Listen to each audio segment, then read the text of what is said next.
Welcome back to Front Row Cinema, a movie podcast for movie lovers by movie lovers. I'm your host, Teacher Trimboli, and with me tonight, my co-host, Mr. Alpha Zombie in the house tonight with his massive dong, Mr. James O'Reilly. Yeah, 28 inches later is what I've been hearing. Oh, you're 28 inches later is right. My man, the Alpha, was packing heat.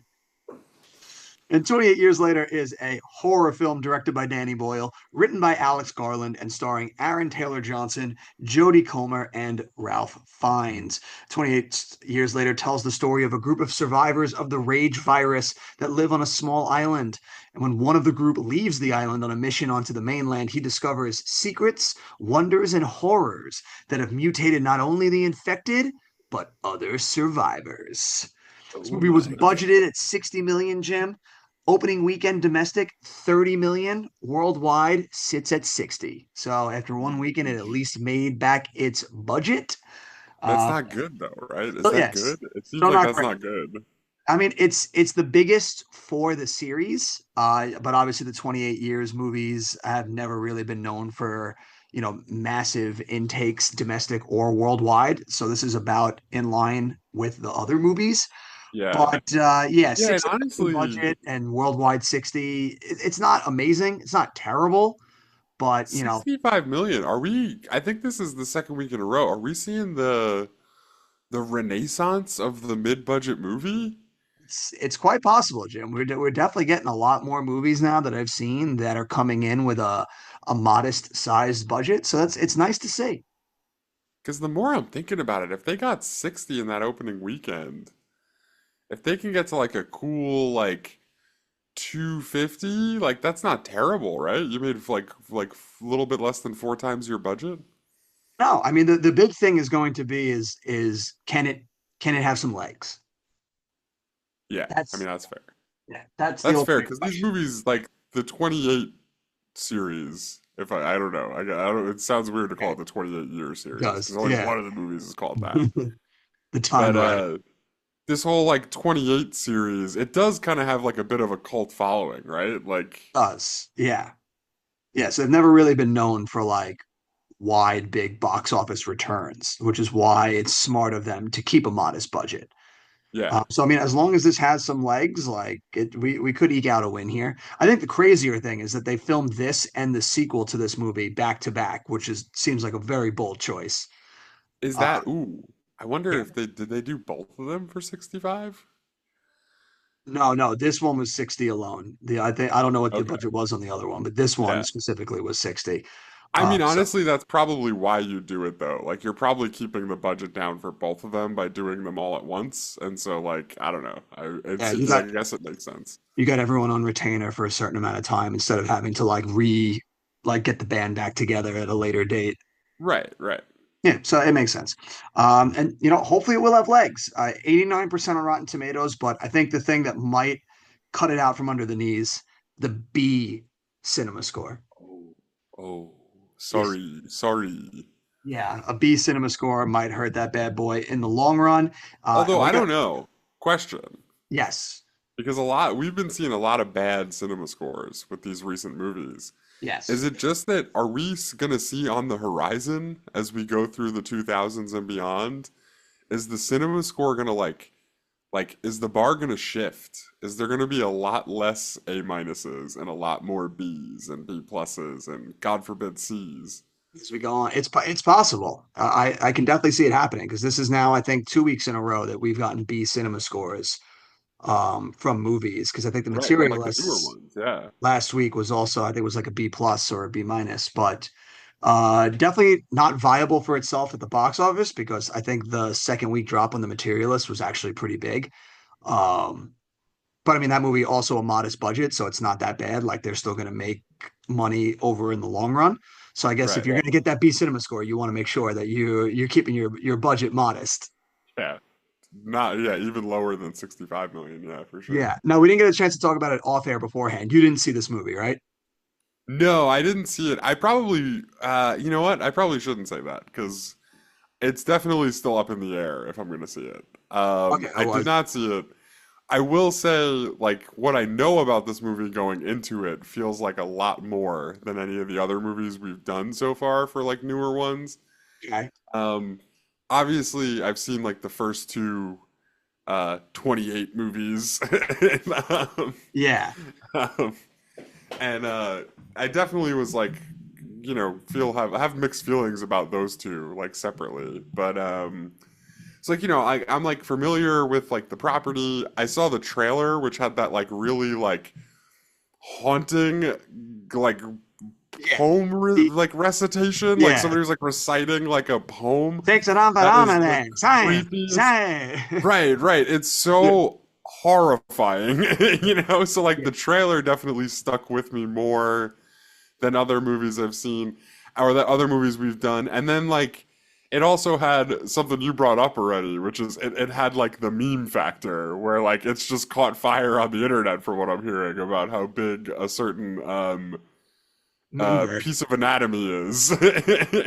Yes, no, it definitely helped this movie. Like a meme factor is like super important, especially with movies today, because it makes or break it for people to go. And it also gets eyes probably to people that normally wouldn't even know that this is like a movie.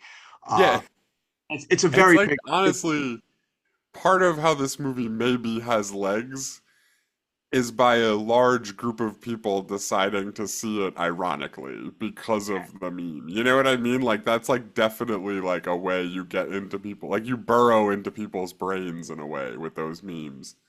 and especially And like I don't know, it seems like it has that. I just bring it up because like of all the movies we've done so far, the last one I couldn't have even told you it was a thing until you told me what it was. yeah. The Karate Kid, I was like vaguely aware of its existence, but this one definitely like stuck out more to me, and it's like one that it's kind of been on my radar for like at least like 6 months, right? It definitely helped, like you said, that it had an absolutely fantastic trailer. Like that trailer, it stays with you. It Right. It's time I great. saw it in theaters was just like it would unnerve you. So it like really helped build like the anticipation for that movie to come out. And Yeah. it's a really good movie, Jim. It's my favorite of all of the 28 movies so far. Which I mean, a caveat to that is that What I what wasn't um what would you put at number 27? oh, this guy. It's getting started early, folks. Now, I wasn't the biggest fan of 28 Days or 28 Weeks Later. I think like there's moments in those movies that I really enjoy, but I was never like the biggest fan of like this series. So like while the trailer looked really cool and I was into seeing it, it wasn't this isn't a franchise that I was really like have like strong roots on. But this movie really surprised me and I really enjoyed it. Because basically what this movie is, it's a coming of age story that Okay. follows a young kid who lives this sheltered life in this community that is on like a little island that can only get to the mainland at certain points of the day when the tide is low. So they are like pretty safe and they've built like this small, like kind of like Amish community that they've like just Right. lived in. So the kid was born into that and has been like living in that. So that's all he knows. And the movie starts where it's Wait, this hold kid. on. Yeah. But he wants to go to the towns to get medicine. Right? Is that where this is going? Honestly, it's kind of like a variation on that. It's not too far off, Yeah, it's just like but I got a done. feeling that that's where this is going. I don't know. It's done way better. But basically, the movie starts. It's this kid's like manhood initiation day. They're gonna take him onto the mainland. He's gonna get his first zombie kill. So his dad takes him out. He gets his first kill. He gets a taste of the world out there, like realizes it's fucking crazy. And he Right. is so not equipped to deal with it.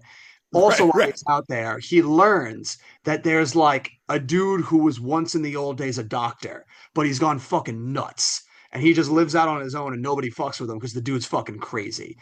When he Okay. gets back, he basically learns that there's something like viciously wrong with his mom. Like there's something wrong with her to the point that she's dying and they don't know why. And the dad is just refined to let it happen because like there's no doctors anymore. There's no getting Right. out. He's made a pact that he's not Yeah, gonna go to the towns. Right. Yeah, exactly. I'm with you. Exactly. Yeah. So the kid sneaks his mom out and onto the mainland and takes his mom to go meet the doctor. so that that way he can try and save and figure out what's wrong with his mom. And it's so well done, that setup, because what I like a lot about the setup of this movie is that the whole opening is his initiation, where the entire time he's out there getting his first kill, you're seeing how ill-equipped and not ready this kid is Right. to Right. be in that world. Right. And He then like if he was on his own and in a less controlled environment with a more experienced person around, he would probably die within like 5 minutes, right? yeah, and then so Right. then and then literally the switch there is, we're gonna make that kid have to do that. He's gonna have to go there alone with his mom, Yeah, right, not only right. have to survive on his own, but take care of a woman that doesn't really know what planet she's on right now. Yeah, right. It's almost as if the beginning of the movie provides context for the middle and end. Whoa, Yeah, no yeah, way. yeah. In So 2025, I don't believe it. yeah, so it is a credit to how good of a writer Alex Garland is, because it's done just perfectly. And I'm so along for that ride when he finally decides to like sneak his mom out, because I'm like, dude, this kid's not fucking ready for this. Like this is nuts. Like these alphas are gonna eat this fucking kid alive. Which brings us to probably what is like the funniest choice that this movie could have made, which is the idea that over these 28 years, that the rage virus has also mutated and evolved in the same way that people have learned to live within the confines of this new world that they're in. So have now these creatures. And a way that they've evolved is that now there's like an alpha that is almost like this just like roided up version of the rage like virus, but they kind of are more smarter and have a better capability and are basically like the hunter gatherers for the creatures. So like they like amass Yeah, so upon these like alphas. what's that movie with Batista? Is it Army of the Damned, is it called? Oh yeah, fucking Yeah, it's like yeah, Army of the yeah, Damned. Army Like of the the yeah, zombies are now like actually also like have like conscious thought yeah, and like they're like a whole new breed of thing. Yeah, it's Army of the Damned. yeah. Yeah. But the way this one shows it is that every single alpha has an absolute dong, bro. Like just Yeah. swinging massive meat I every mean, time it's on screen. It's so funny to the point that like I can't focus on the scene, because every time the alpha's running and it's just flopping everywhere, I'm just like, all I can focus on is this dude's massive dick, bro. Like what the fuck is happening right yeah, now? and I'll tell you what, that's all the beta zombies can focus on too, bro. That's how they became the alpha, okay? Like like It's if insane. there's one thing I know about Alex Garland, because he also wrote that movie Men, right? Yes. Yeah, if Men, there's one thing I know about annihilation. Alex Garland, it's he knows how to turn full frontal into art. Yeah. Like, And dude, he absolutely does it, because every time it's unbelievably hilarious and like yeah, and like one of those things that's like it seems so funny in the moment, but like it stays with you. Like you like it's exactly like how it like becomes memeified, because it's like people are gonna remember that days from now after right, they've seen the movie, right. being like, dude, that alpha was fucking packing heat, bro. And like the beauty of it to me, as somebody who hasn't seen this and is just listening to what you're saying right now, like the beauty of it is that it proves the point of them being the alphas in the movie. You know what I mean? It's like of course. And like it's also this great way to show how like the this whatever zombie civilization that's like burgeoning, even if it does like kind of resemble civilization, it's still like very barbaric in a way. You know what I mean? Like, and that's playing on like that was like a Greek and a Roman thing. They used to think that like having like little teeny ones was like more civilized. You know what I mean? Like, it's like really layered, which is cool. Like it's a meme and it like draws you in that way, but then it also like has like a purpose behind it. You know, it's like No, very no, cool. and it works within the context of that. I think there's one thing I think about this movie that, or at least that goes in line with like the alpha buildup, that I think doesn't quite work, at least for me, and I think it's something that won't Okay. work for you as well, because you also hate sequel baiting, and I don't Yeah. think that it helps that we already know that Or as there's I another prefer to one. call it, not giving your movie an ending. Like, Yeah. Well, so it does a thing that is interesting within the movie, but then it never bothers to like explore it at all. And it's the fact that we meet a pregnant zombie that gives birth in the oh, middle of the movie, but gives birth to a baby that's not infected. And they never fucking explore that at all. Like Right. the our main characters end up taking the baby, and now like they're gonna raise the baby. But like the movie ends with them just having the baby, and it's like, well, that's just a setup for them to explore later in movies. But it's just like, why do we not like explore that concept at all in this one? I Like mean, I it's don't know. That doesn't seem as bad to me. Like that doesn't seem like a bad version of sequel baiting to me the way you just described it. I'd have to see it to see like how out of place the baby is in the actual like plot of this movie. But it seems like it fits like the 28 movies as like a theory, like because like it is like this weird I feel like in all of them there's like a kind of like or at least in the second one for sure there's like a search for the cure kind of situation going on. You know what I mean? And it makes sense to me that if you saw that happen, the first thing you'd think is be like, well, we should probably look into that because like is the answer that we just have to impregnate zombies? Like, and like that would make sense if at all if I felt like, but again, like that's none of that's ever like questioned in this movie to the point that like maybe this is the answer to like immunity or anything like that. Because also like it's not like anyone outside, like they quarantine this area. So like there's never going to be anything else, and they never explore right. anything going on outside of this world. Well, And I don't know, like when I yeah, watched it and they set it up in there, I'm like, this is really cool. Like I wonder how they're going to explore this and it's going to like develop. But like they never have anyone like question it or have a conversation about it. It's literally like the baby's just along for the ride now. There's one moment where they huh. trying to scientifically explain it, and it's fucking ludicrous. Like they Oh my God, literally those are the best though. What do they say? Like so they roughly? meet so they when they finally meet the doctor, and they explain to him because they have the baby now, they're like, oh yeah, like this baby came out of an infected but she's not infected, and he just tries to say like, oh, the umbilical cord was still giving it like raw nutrients so it came out fine, and it's like, excuse me, excuse me.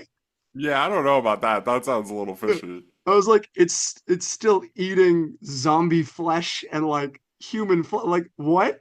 Like what? All right, now correct me if I'm wrong. Are you gonna give me science talk? Let's hear it. Let's No, hear I don't know if this is so much science talk. Let's not give ourselves too much credit here, okay? I don't know if this is science talk, but is is there not like certain diseases and or other chemicals that may be in your system that would absolutely travel through an umbilical cord, like when it's feeding a baby nutrients, right? Like, Absolutely. I mean, there's a reason uh, why it's like such a specific diet you have to keep now, like while you're pregnant. Like if somebody was just eating rotting flesh and that was transferring down to like a baby in a womb, like no way that baby comes out healthy, right? right, right. But like the whole point is like, okay, so let me phrase this a different way, right? Because Okay, okay. I'm kind of like you're talking about food. What I'm saying is like for one thing, like drugs, right? Like if you do have like things in your bloodstream, like when it's feeding your baby, that stuff's going to your baby, right? Yes. Um, but like the whole point of the 2028 zombie movies is that like it's like a virus, right? It's like the rage virus. Yes. And so there feels like there's a pretty famous virus that gets transferred through the umbilical cord, right? Am I wrong? Like No, do I no, need to go on to like a 1980s PSA? Like do I not understand this? Like it no, seems like that's a thing that happens, no? no, it absolutely does. This is why it was like such a wild explanation that they just immediately Yeah. gloss over Right. and never speak about again. Right. And it's like it's not the way most science does this, where like they're operating in like a realm that you just don't understand and like would have no way of understanding if you were just the average person. But I don't know. I feel like we've seen a lot of those 1980s PSAs. They did a lot of legwork to make sure I know how this works. You know what I mean? Like so I don't know. It seems very bold to me what you just described. It seems very It's brazen. it's a very like science movie scientific explanation where it's just like don't think about it too Right. much. Like Right. But even for a movie one, it feels very brazen, is what I'm trying exactly. to say. Like it's one of those ones that just stretches that like suspension of disbelief like too tight. where like I then like you've almost lost me to that point. Yeah. Um, It's and like yeah, it's like it's almost like if in a movie you tried to convince me that like plants didn't need sunlight or something. Like uh, if they were like, "How did that grow?" and you were like, "It feeds off the darkness." So like, you know what I mean? Like it's so like not the truth. Like I feel at least it's not the truth I was told.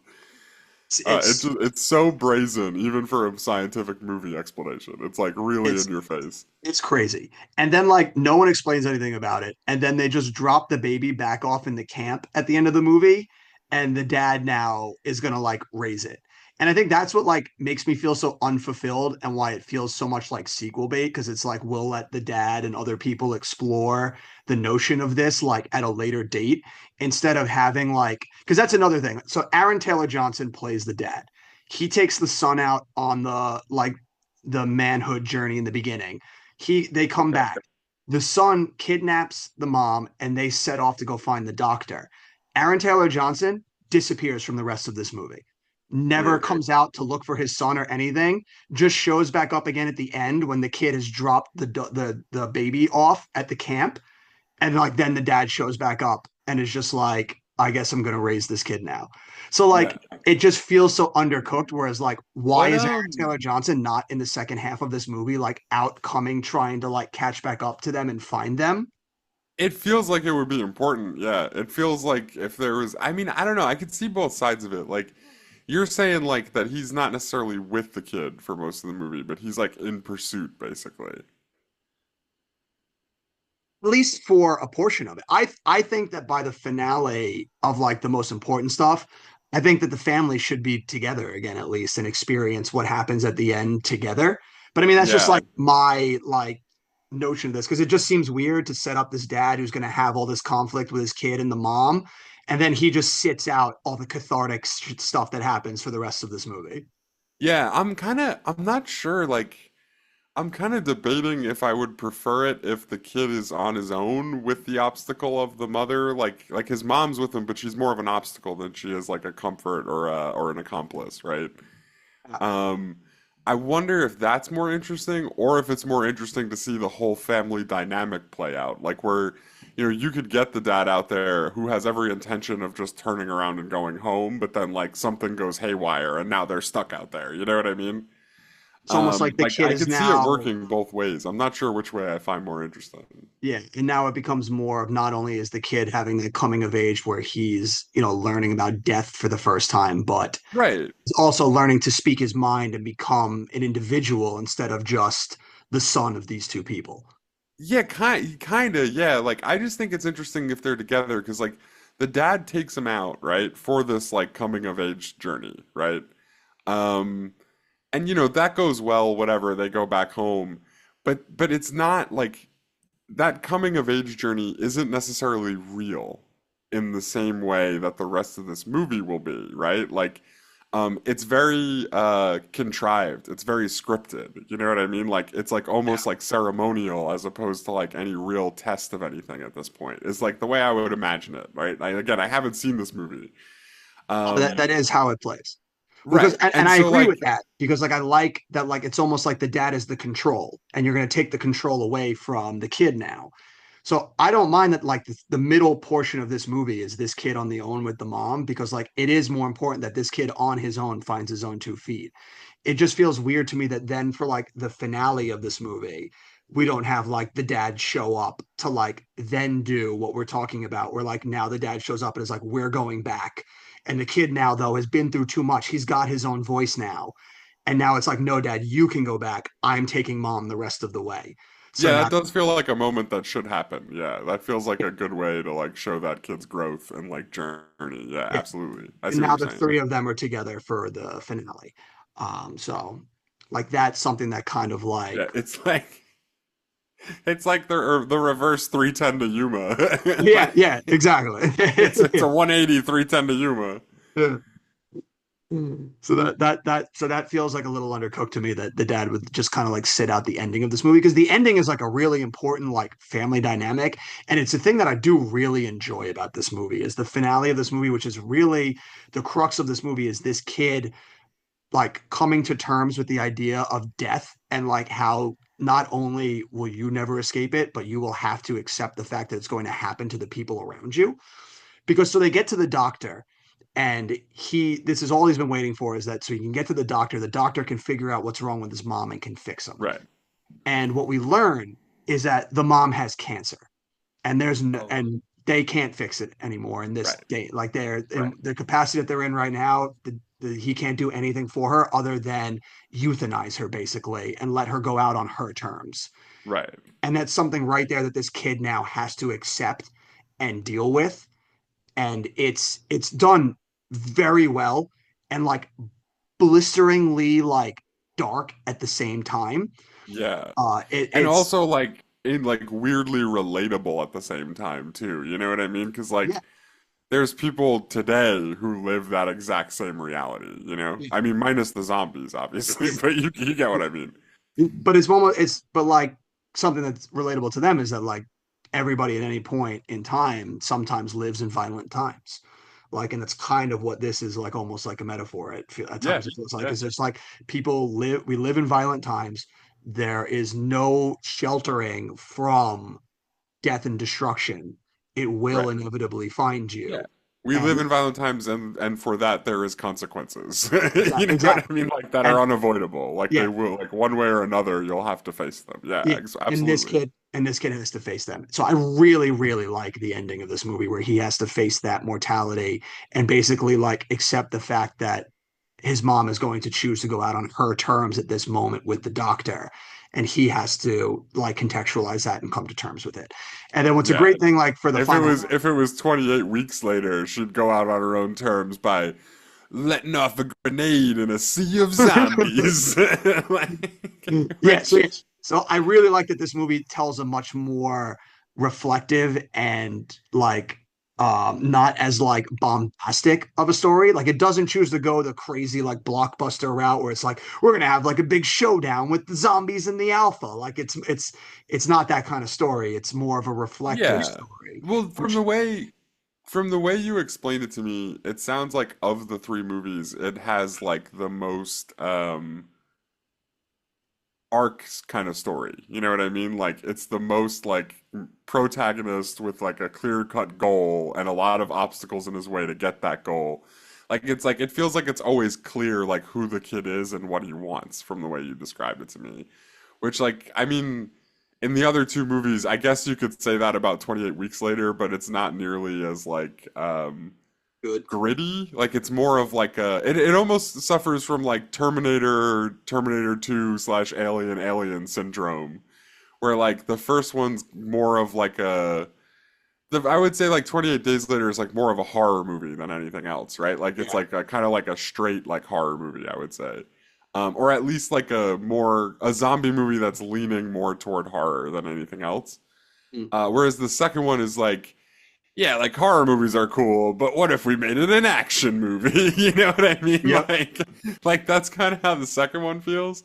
And so like and neither one of those like we talk all the time about how horror movies like especially like in more recent times are leaning like mostly on vibes more than anything else. You know what I mean? And like maybe that's how they were forever, but I feel like story is not a requirement to make a horror movie that's gonna like creep me out, you know? Yep. And it's definitely not a requirement for an action movie. I feel like it never has been for that either, now that I think about it. No, not even a little bit. Um, but yeah, so it sounds like the way you describe it to me, I get that it would have like seemingly the best story of the three. And I also get why that would kind of put it in the lead for you, because I tend to like think along those same lines. I guess my question would be like tonally, is it closer to the first one? Is it closer to the second one? Or is it like somewhere in between? Like where is it at on that front? I would say probably in between. It's not really scary at any point, and it never really feels like it's trying to like go for like horror jump scares or anything like that. Okay. It's like the horror comes from like the reality of the world in which they live in. But I Right. wouldn't outright say it's an action movie either. Like there's moments of like explosive action because like obviously they're gonna fight some, but it's never like crazy out of control, like we're fighting hordes of zombies or shit like that. Like it's more like Right, right. self-contained bursts of violence. This movie does, though, Jim. You will absolutely love this. So when they go out first for the rite of passage, they go out with bow and arrows. And there's a moment where they're going to go scavenge from a house.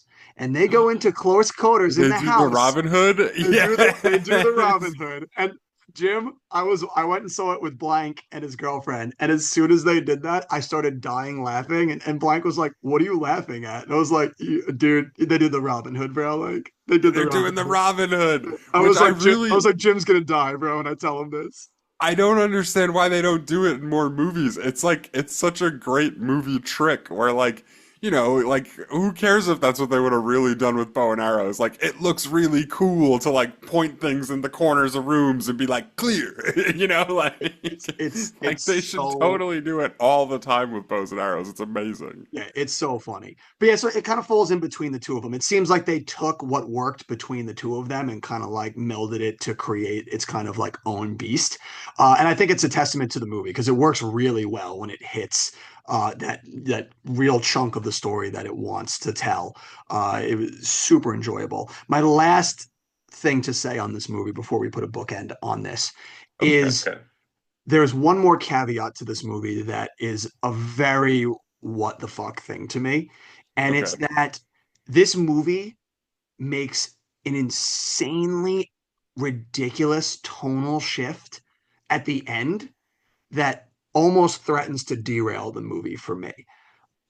And what it is, so the end of this movie is, the kid goes, he has this exploration of death. He has to come back now with just the baby, having like watched his mother decide to go out on her own terms. And he's accepted the fact that like of his own mortality and the mortality around him. So he heads back to camp, leaves the baby there with a note and disappears. And basically the Okay. note says that, he can't go back to this world of shelter. He's going to go out and explore the world around him, see what else is out there, and really like get a feel for like life now. So like basically he's like he needs to set out and see more of this world and not live like a shelter. Like he's really accepted the fact of like death and is not afraid of that anymore and sets Yeah, out that's to kind explore of the world. that sounds like a really good way to end that kid's story, actually. Yeah, it would be, Jim, if that was how it ended. Oh no. Yeah. So there's You there's two almost had me yeah, for a second. there's two bookends to this movie. The movie opens with a young kid when the virus first happens, and his whole family gets ripped apart, and he escapes and runs to a church where his dad is. The rest of the family gets murdered. He goes to see his dad at the church and is like, this like everyone's dead, all this crazy shit's happening. His dad is a pastor, hands him a crucifix and just goes, "No, son, like this is the new age. This is what we wanted. Like this is God's like this is the rapture." Like so Oh yeah, Jesus. yeah. So sends his son to hide and goes, "Take this crucifix, always bring it with you, like it will guide you." And then the son watches as like he just lets the zombies in and lets the zombies like tear him apart because he's like, "My children." Bonkers. The end of the movie, the bookend now, the kid is set off on his journey and he's setting off into the world to go explore now. And you I think it's already going feel like to I know where end. this is Yeah. going. No, Jim, you think you do, but I guarantee you it's going to take a turn from where you think Okay. it's going. Okay, go ahead. Go ahead. Sorry. So he setting off and it's showing him like just walking off into the sunset. And you think that's going to be the end. You're like, yeah, all right, this kid's going to go off and journey. He's going to go do some shit. Like, cool. But except it doesn't end. He turns a corner, runs into two zombies, takes one of them out, but can't take out the other one because it's now brought a bunch of other ones. So he Right, has to right. retreat. Yeah. So Go ahead. so he has to retreat. And as he's retreating, he finds himself at a dead end where like it's a bunch of rocks. He can't climb up to the top of it. He's just stuck there. So he turns around and he's waiting to take on this horde of zombies that are approaching. And then from the top of the barrier, he hears someone call down to him. He turns up and it is the kid who's now an adult wearing the cross. He's up at the top of it and he goes, "Hey lad, like could you use a hand?" And then we cut up to see he's with a group of a bunch of other people. They're all dressed in different colored tracksuits like the Power Rangers. They all have different weapons. And they goes, I think you got it, buddy. But do you mind if we cut in?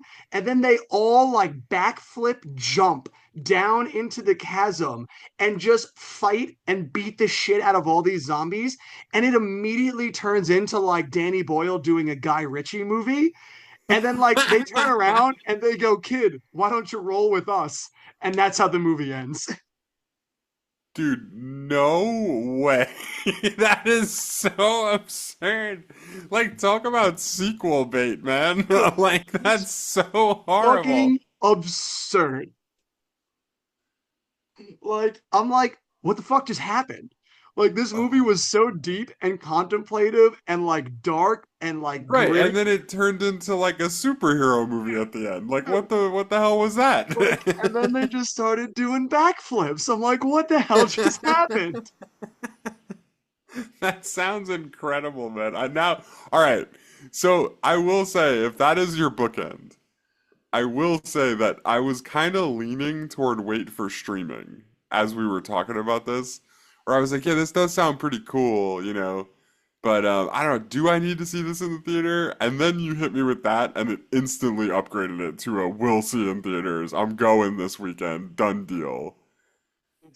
It's one of the most insane tonal shifts I've ever seen in a movie. And I don't know like whether it's good or not for that. Like I was just like I like in the Uh, moment I'm watching that and I'm like, I hate that. I hate that so much. But like here I am talking about it and laughing about it like days later, and I'm like, is that just secretly like good? I'm like, well, I don't know what to think anymore. Like all right, let me put it to you this way. Picture a world where, man, 28 years later, you can't do 28 decades later. That's like way too long. Like it's gotta be like, right, what if it's what's like 28 days later again? You know what I mean? And we're just like a month into this kid hanging out with this group, right? That's that's the that's movie what I that think comes out. that's what I think the sequel is. Is that Right. Right.